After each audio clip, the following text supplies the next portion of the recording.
திமுக அரசு தனது இறுதி முழு பட்ஜெட்டை தாக்கல் பண்ணியிருக்காங்க. இது ஏன் கடைசி முழு பட்ஜெட் அப்படின்னா, அடுத்த வருஷம் இடைக்கால பட்ஜெட் தான் தாக்கல் பண்ண முடியும். ஸோ அதனால் இதுதான் ஒரு ஃபைனல் ஃபுல் பட்ஜெட் அப்படின்னு சொல்லுவோம். பட்ஜெட்டை பற்றி விமர்சனம் பண்ணுறதுக்கோ, பட்ஜெட்டை பற்றி அக்கு வேறு ஆணி வேற அலசி ஆராயறதுக்கோ அந்தளவுக்கு நமக்கு நாலேஜ் இல்லை அப்படிங்கிறதையும் நான் முதல்ல சொல்லிடுறேன். ஆனால் எதற்காக இங்கே பட்ஜெட்டை பற்றி நம்ம பேசணும் அப்படின்னா, தமிழ்நாட்டில் இருக்கக்கூடிய பிரச்சனைகள், நம்ம கண்ணுக்கு முன்னாடி நடக்கக்கூடிய பிரச்சனைகள், அதனால் தமிழ்நாட்டுடைய வளர்ச்சி எந்த அளவுக்கு பாதிக்கப்படுது, தமிழ்நாட்டுடைய பொருளாதாரம் எந்த அளவுக்கு பாதிக்கப்படுது, மக்கள் எப்படி பாதிக்கப்படுறாங்க அப்படிங்கிறது எல்லாத்தையுமே ஒரு ஓவர் வியூவா மேலோட்டமாக நான் உங்களுக்கு சொல்கிறேன். இந்த பட்ஜெட்டை பொறுத்த வரைக்கும் பேசு பொருளாக இருக்கிற ஒரு விஷயம் என்ன அப்படின்னா, தமிழகத்துடைய கடன் வருகிற ஆண்டு, அதாவது 25-26 நிதியாண்டுக்கு கிட்டத்தட்ட 1 லட்சம் கோடி ரூபாய்க்கு மேலே நாங்கள் கடன் வாங்க போகிறோம் அப்படின்னு நிதித்துறை செயலர் உதயச்சந்திரன் அவர்கள் தெரிவிச்சிருக்காரு. வருஷத்துக்கு 1 லட்சம் கோடி அப்படின்னா அடுத்த வருஷம் நம்மளுடைய கடன் 10 லட்சம் கோடியை தொற்றும். இவ்வளவு கடன் வாங்கி இவங்க என்னதான் பண்றாங்க அப்படிங்கிற கேள்விக்கு மட்டும் நம்மளுக்கு பதிலே கிடைக்கிறது இல்லை. நம்ம இங்க கடனை பத்தி பேசுற போதெல்லாம் தமிழ்நாடு அரசு, திமுக என்ன சொல்லுவாங்க, நாங்கள் மட்டும் தான் கடன் வாங்கியிருக்கோமா, மத்திய அரசோட கடன் எவ்வளவு தெரியுமா, காங்கிரஸ் ஆட்சி காலத்தில் இவ்வளவு இருந்தது, பாஜக ஆட்சி காலத்தில் இவ்வளவு இருக்கு அப்படின்னு எல்லாம் சொல்லுவாங்க. ஆமாம், மத்திய அரசுடைய கடனும் அதிகரிச்சிருக்கு, நான் இல்லைன்னு சொல்லலை. ஆனால் மத்திய அரசு கடன் வாங்கி என்ன பண்ணாங்கிறது நம்மளுக்கு கண்ணு முன்னாடி நிறைய ப்ரூஃப் இருக்கு. காங்கிரஸ் ஆட்சி காலத்தில் வெறும் 75 ஏர்போர்ட் இருந்தது, இன்னைக்கு கிட்டத்தட்ட 150க்கு மேலே இருக்கு. காங்கிரஸ் ஆட்சி காலத்தில் வெறும் 55,000 மருத்துவ இடங்கள் மட்டும்தான் இருந்தது, இன்னைக்கு 1,15,000 மருத்துவ இடங்கள் இருக்கு. அதையே அடுத்த 2-3 ஆண்டுகளில் 1,75,000 மாற்றுவதற்கு இப்போ திட்டம் போட்டிருக்காங்க. அதே மாதிரி நாடு முழுவதும் நெடுஞ்சாலைகள், எத்தனை திட்டங்கள் நடைமுறையில் இருக்கு, எத்தனை திட்டங்கள் ஓப்பன் பண்ணிட்டாங்க. ஒவ்வொன்றும் எக்ஸ்பிரஸ்வே, கிரீன்வே எக்ஸ்பிரஸ்வே, இந்த மாதிரி நிறைய திட்டங்கள் தொடர்ச்சியாக ஓப்பன் ஆகிட்டே இருக்கு. ரயில்வே துறை எடுத்துக்கிட்டீங்க அப்படின்னா வந்தே பாரத் ட்ரெயின் கொண்டு வந்திருக்காங்க. அதற்கு பிறகு நாடு முழுவதும் அந்த எலக்ட்ரிஃபிகேஷன் அந்த பணியை முடிச்சிட்டாங்க. அதற்கும் பிறகு சரக்கு வாகனத்துக்காக தனிப்பட்ட போக்குவரத்து லைனை திறந்திருக்காங்க. இந்த கூட்ஸ் ட்ரெயின் போகிறதுக்கு மட்டுமே ஒரு ரயில்வே லைன். இந்த மாதிரி நாடு முழுவதும் பிளான் பண்ணி அதற்கான வேலைகளும் நடந்துக்கிட்டே இருக்கு. அது போக நாட்டு மக்களுக்கு தேவையான நிறைய நலத்திட்டங்கள் அவங்க தொடர்ச்சியாக செஞ்சுக்கிட்டே இருக்காங்க. நாடு முழுவதும் இலவச உணவு தானியங்களை விநியோகம் பண்ணுறதும் மத்திய அரசு தான் பண்ணுறாங்க. கல்வியாகட்டும், மருத்துவமாகட்டும், இல்லை சமூக நல திட்டங்கள் ஆகட்டும், எல்லாத்துக்குமே ஒரு டிரான்ஸ்பரன்சி இருக்குது. இதெல்லாம் நடக்குது, இவ்வளோ பர்சன்டேஜ் நடந்திருக்கு, இவ்வளோ பர்சன்டேஜ் இன்னும் பண்ண வேண்டியது இருக்குது அப்படிங்கிற அந்த டிரான்ஸ்பரன்சி மத்திய அரசுக்கிட்ட இருக்குது. தமிழ்நாடு அரசுக்கிட்ட என்ன இருக்குது? இது 4வது பட்ஜெட். இந்த 4வது பட்ஜெட்லேயும் மிகப்பெரிய அளவில் உட்கட்டமைப்புக்கான எந்த விதமான திட்டங்களும் தமிழ்நாட்டில் இல்லை. எல்லா நகரங்களும் இங்கே வளர்ச்சி அடைஞ்சிட்டு இருக்கு. திமுக கிட்ட எப்போ கேட்டாலுமே நாங்கள்லாம் வளர்ந்த மாநிலங்கள், வட மாநிலம் மாதிரி நாங்கள் பின்தங்கிய மாநிலம் இல்லை, அவன் தான் அங்கிருந்து இங்கே வேலை பார்க்குறான், அப்போது தமிழ்நாடு முன்னேறிய மாநிலம் அப்படின்னு திரும்ப திரும்ப திரும்ப நம்மக்கிட்ட சொல்லிக்கிட்டே இருக்காங்க. உண்மைதான், தமிழ்நாடு வளர்ந்து வரும் மாநிலம், முன்னேறிய மாநிலம் தான், அதையெல்லாம் யாரும் மறுக்கவே இல்லை. ஆனால் ஒரு வளர்ந்து வரும் மாநிலம், வளர்ந்து வரும் நாடு என்ன செய்யணும் அப்படின்னா, எதிர்காலத்துக்கான திட்டங்களை தீட்டி அதற்காக நீங்கள் இப்போவே வேலை செய்யணும். அதுதான் வளர்ந்த மாநிலத்துக்கும் பின்தங்கிய மாநிலத்துக்கும் இருக்கக்கூடிய வித்தியாசம். நீங்கள் உத்தரப்பிரதேசம், பீகார், இல்லை வடகிழக்கு மாநிலங்கள் இதையெல்லாம் எடுத்துக்கிட்டிங்கன்னா இவங்கெல்லாம் பின்தங்கி இருக்கிறதுக்கு மிக முக்கியமான காரணம் என்ன அப்படின்னா, அவங்கெல்லாம் இன்னும் கடந்த கால தேவைகளையே இன்னும் நிறைவேற்றாமல் இருந்தாங்க. பாஜக ஆட்சிக்கு வர்றதுக்கு முன்னாடி பீகாரில் கரண்ட்டே கிடையாது, மின்சாரம் இல்லை, அப்படியே இருந்தாலும் 24 மணி நேரமும் கிடையாது. ஆனால் அதை தமிழ்நாடு எப்போ அச்சீவ் பண்ணியிருக்கோம்? அதே மாதிரி தான் உள்கட்டமைப்புகள், சாலை இணைப்புகள், இந்த மாதிரி எத்தனையோ விஷயங்களை சொல்லலாம். அதாவது பின்தங்கிய மாநிலங்களில் இருக்கிறவங்க எல்லாருமே கடந்த கால தேவைகளையே இப்போதான் அவங்க நிறைவேற்றிக்கிட்டு இருக்காங்க. பள்ளிக்கூடங்களாகட்டும், மருத்துவமனைகளாகட்டும், கிராம ஆரம்ப சுகாதார நிலையங்களாகட்டும், இல்லை சாலை, கிராம சாலைகள் இணைப்பு திட்டமாகட்டும், மின்சாரமாகட்டும், அல்லது குடிநீர் தேவைகளாகட்டும், இந்த மாதிரி எந்த விஷயத்தை எடுத்துக்கிட்டிங்கன்னாலுமே நம்ம இந்த கடந்த கால தேவைகளில் இல்லை, நம்மக்கிட்ட எல்லாமே இருக்குது, இன்னும் அப்கிரேட் பண்ணணும் அப்படிங்கிறது தான் தமிழ்நாட்டுடைய நிலைமை. ஆனால் பின்தங்கிய மாநிலங்களில் அந்த மாதிரி கிடையாது. 2014 மோடி அவர்கள் பிரதமர் ஆனதுக்கு அப்புறமா தான் வடகிழக்கு மாநிலங்களுக்கு சாலை இணைப்புகள் கொடுக்கப்பட்டது. அவங்களுக்கு இன்னைக்கு அங்கே 24 மணி நேரமும் மின்சாரம் கிடைக்குது அப்படின்னா அதற்கு காரணம் மோடி. அப்போ அந்த இன்ஃப்ராஸ்ட்ரக்சர்ஸ் எல்லாத்தையுமே மோடி தான் பண்ணியிருக்காரு. அப்படிங்கிற போது அதுதான் டெவலப்மெண்ட். இன்னைக்கு உத்தரப்பிரதேசம் என்ன பண்ணுறாங்க, எதிர்கால தேவைக்கான திட்டங்களை தீட்ட ஆரம்பிச்சிட்டாங்க. ஆனால் தமிழகம் என்ன பண்ணிட்டு இருக்கு? இந்த பட்ஜெட்டில் கூட சென்னைக்கு அருகில் ஒரு நகரம் அப்படின்னு அறிவிச்சிருக்காங்க. எனக்கு தெரிஞ்சு கலைஞர் காலத்திலேயோ ஜெயலலிதா காலத்திலையுமே கூட இந்த மாதிரியான ஒரு நகரம் அப்படின்னு அறிவிச்சாங்க. அதெல்லாம் அந்த திட்டம்லாம் என்ன ஆச்சு, அது எந்த அளவுக்கு டெவலப் ஆச்சு அப்படிங்கிற டீட்டெயில்ஸ் எல்லாம் நம்மளுக்கு எதுவுமே தெரியல. வளர்ந்த மாநிலமாக, முன்னேறிய மாநிலமாக அல்லது வளர்ந்து கொண்டிருக்கும் மாநிலமாக இருக்கக்கூடிய தமிழகம் உள்கட்டமைப்புக்கு நிறைய செலவு பண்ண வேண்டி இருக்கு. ஆனால் தமிழகத்துக்கிட்ட உள்கட்டமைப்பு திட்டங்களுக்கு பணமே இல்லை, எந்த நிதியும் கிடையாது. இப்போ சமீபத்தில் வந்து பொங்கல் போது கூட 1000 ரூபா கொடுக்கறதுக்கு எங்களுக்கு மனம் இருக்குது, ஆனால் நிதி இல்லை அப்படிங்கிற மாதிரி வந்து முதல்வர் டைலாக் பேசிட்டாரு. அதுதான் உண்மை. இப்போ இந்த பட்ஜெட்லேயே எடுத்துக்கிட்டீங்க அப்படின்னா கிட்டத்தட்ட 37% அரசு ஊழியர்கள் சம்பளத்துக்கு போயிடும், 19% வட்டிக்கு போயிடும், 50% போக மீதி இருக்கிற 50% வச்சு தான் இவங்க வந்து பட்ஜெட் போட்டிருக்காங்க. நாங்கள் வந்து பள்ளிக்கல்வித்துறைக்கு 46,000 கோடி ஒதுக்கியிருக்கோம் அப்படின்னு இவங்க சொல்கிறாங்க. அந்த 46,000 கோடியில் கிட்டத்தட்ட 65% வரைக்கும் சம்பளமே வந்து போயிடும். அப்போ மீதி இருக்கிற 35% வச்சு தான் மீதி எல்லாத்தையும் பண்ணணும். அதில் பள்ளிகளுக்கான உட்கட்டமைப்பு, இந்த வகுப்பறை கட்டுதல், மற்ற விஷயங்களுக்கு எல்லாத்துக்குமே வெறும் 10% தான். முதல்வரே சொல்கிற மாதிரி பேர் தான் பெத்த பேர், தாக நீர் லேது அப்படின்னு முதல்வர் ஒரு பழமொழி சொல்கிறாரு இல்லையா, தெலுங்கு பழமொழி. அந்த மாதிரி தான் இருக்குது இவங்க பீத்திக்கிறது. சரி, அப்படியே வந்து உள்கட்டமைப்பு திட்டங்கள், ஏதாவது ஒரு எதிர்காலத்துக்கான திட்டங்களை வந்து இவங்க அறிவித்து அதை வந்து குறிப்பிட்ட நேரத்துக்குள்ளே முடிச்சதா தமிழ்நாட்டுக்குள்ளே ஏதாவது சரித்திரம் இருக்கா? நீங்கள் வந்து தமிழ்நாட்டுக்குள்ளே எங்கிருந்து வேணாலும் இந்த வீடியோவை பார்க்கலாம். உங்கள் ஏரியாவில் ஒரு பாலமோ இல்லை ஒரு சாலை திட்டமோ ஏதாவது ஒன்று ஆரம்பித்து வருஷ கணக்கில் இழுன்னு இழுத்து அதற்கு பிறகு தான் வந்து அதை முடிப்பாங்க. எந்த ஊராக இருக்கட்டும். நான் வந்து கோயம்புத்தூரில் இருக்கேன். கோயம்புத்தூரில் வந்து ஒரு பாலம் கட்டினாங்க, உக்கடம் மேம்பாலம் அப்படின்னு சொல்லிட்டு. அந்த பாலம் கிட்டத்தட்ட 10 வருஷம் ஆச்சு. அதே மாதிரி தான் இந்த அவினாசி மேம்பாலம் கட்டிக்கிட்டு இருக்காங்க, இன்னும் கட்டிக்கிட்டே இருக்காங்க. இது மட்டும் இல்லை, தமிழ்நாட்டில் நீங்கள் எந்த ப்ராஜெக்ட் எடுத்தீங்கனாலும் அப்படி தான். நீங்கள் ரயில்வே ப்ராஜெக்ட் எடுத்தீங்கனாலும் சரி, மத்திய அரசோட ப்ராஜெக்டாக இருந்தாலும் இதுதான் நிலைமை. ஒரு உதாரணம் சொல்லணும் அப்படின்னா, சென்னை பெங்களூர் எக்ஸ்பிரஸ் வே, அது வந்து மத்திய அரசுடைய திட்டம். அந்த திட்டத்தில் வந்து தமிழ்நாடு, ஆந்திரா, கர்நாடகா இந்த 3 ஸ்டேட்டும் வந்து கனெக்ட் ஆகுது. இந்த 3 ஸ்டேட்டில் வந்து கர்நாடகா சைட்லேயும் ஆந்திரா சைட்லேயும் வேலையெல்லாம் முடிஞ்சு 1 வருஷம் ஆச்சு. ஆனால் தமிழ்நாடு பார்டரில் மட்டும் வேலை முடியறதுக்கு இப்போ வரைக்கும் இழுத்துக்கிட்டே இருக்காங்க. இதற்கு வந்து பாராளுமன்றத்தில் நிதின் கட்காரி அவர் கெஞ்சுறாரு, எனக்கு நீங்கள் ஒத்துழைப்பு கொடுங்க, நான் வந்து 2024 டிசம்பருக்குள்ளே நான் அந்த பணிகளை முடிச்சு காட்டுறேன், ஓப்பன் பண்ணிடலாம் அப்படின்னு சொல்கிறாரு. ஆனால் எனக்கு தெரிஞ்ச வரைக்கும் இப்போ வரைக்கும் அந்த பணிகள் எல்லாம் முடிவடையலை.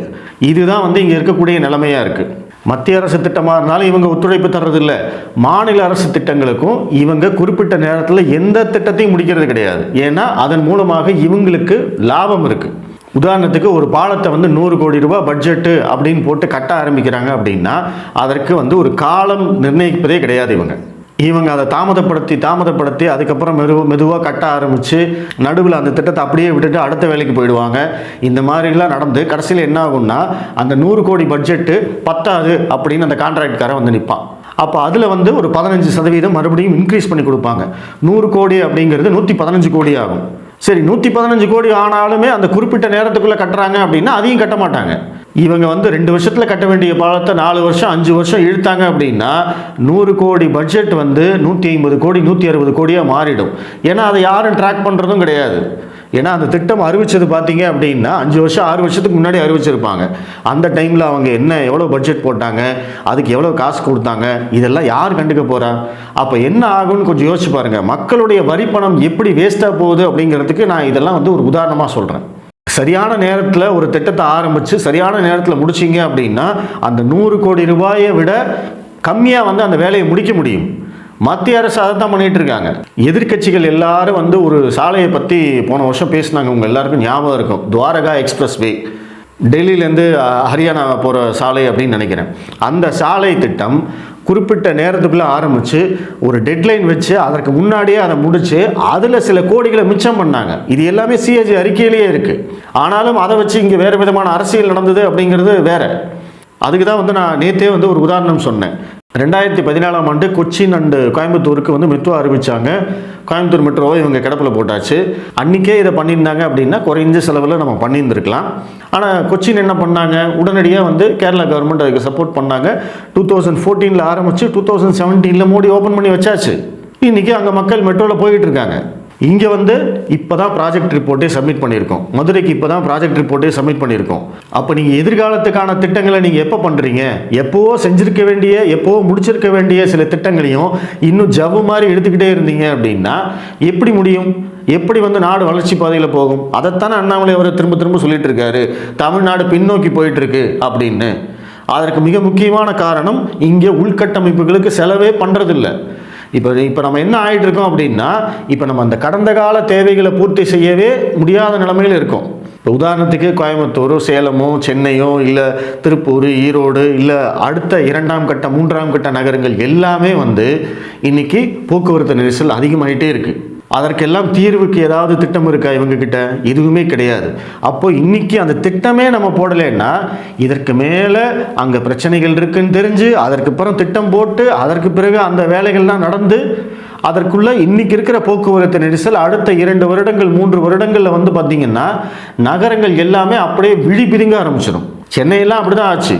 அப்போ இன்னைக்கு போக்குவரத்து குறைவாக இருக்கிற போதே எதிர்காலத்தை திட்டமிட்டு அதற்கு தகுந்த மாதிரி ஒவ்வொரு நகரத்தினுடைய உள்கட்டமைப்பையும் மேம்படுத்த வேண்டிய கடமை இன்னைக்கு திமுக கிட்ட இருக்கு. அதைத்தான் இவங்க பண்றதே கிடையாது.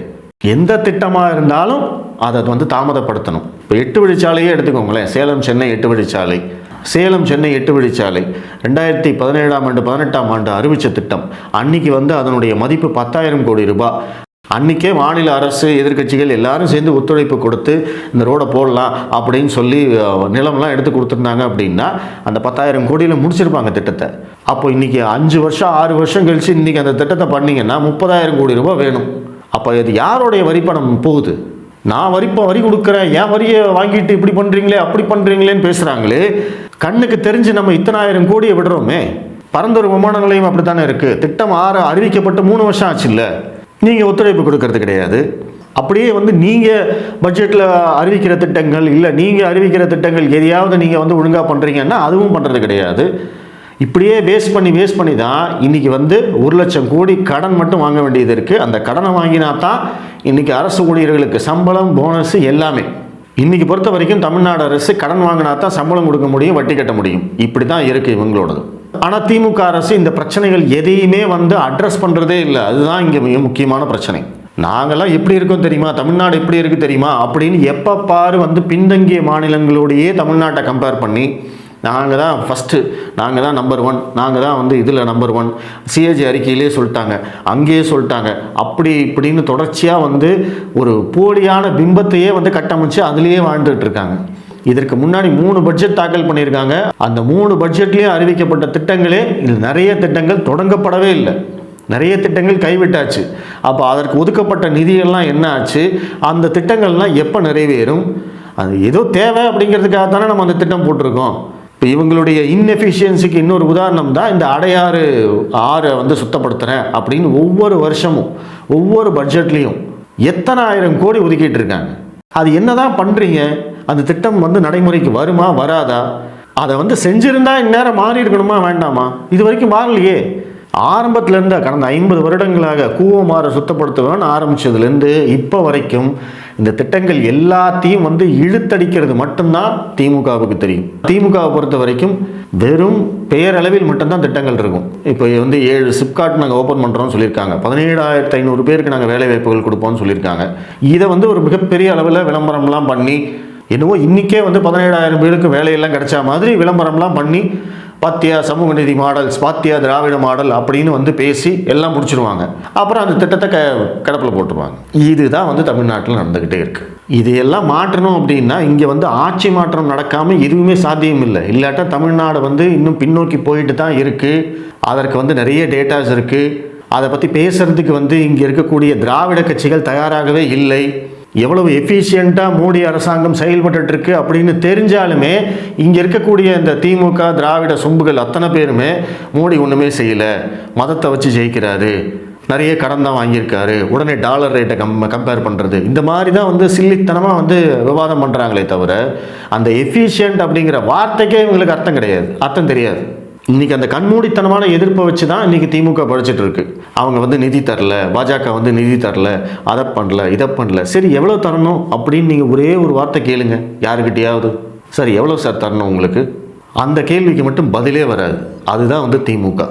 அதனால் என்னுடைய மேலோட்டமான கருத்து என்ன அப்படின்னா, திமுகவை பொறுத்த வரைக்கும் அவங்க வந்து எஃபிஷியன்ட் கவர்னன்ஸ் அப்படிங்கிறது எதுவுமே இல்லை. குறைந்தபட்சம் கலைஞர் ஆட்சியிலேயாவது வந்து சில விஷயங்கள் நடந்தது. ஆனால் ஸ்டாலின் ஆட்சியில் பொறுத்த வரைக்கும் பார்த்திங்கன்னா அதை கண்காணிக்கிறதுக்கோ அதை வந்து ஃபாலோ பண்ணுறதுக்கோ யாருமே கிடையாது. பட்ஜெட்டில் அறிவிப்பு கொடுத்தாங்க அப்படின்னா அது ஒருபோதும் நடக்காது, நடக்கவும் போகிறதில்ல. இவங்க வந்து அந்த ஏட்டிக்கு போட்டியாக செயல்பட்டு நாங்கள் தான் நம்பர் 1, நான் தான் வந்து ஃபஸ்ட்டு அப்படின்னு சொல்கிறத மட்டும்தான் இவங்க திரும்ப திரும்ப செஞ்சுக்கிட்டே இருக்காங்களே தவிர உண்மையிலேயே வந்து தமிழகம் பின்னோக்கி போயிட்டு தான் இருக்குது. அதற்கு வந்து ஆட்சி மாற்றம் நடந்தால் மட்டும்தான் இதற்கு எல்லாமே விடிவு காலம் வரும். நன்றி.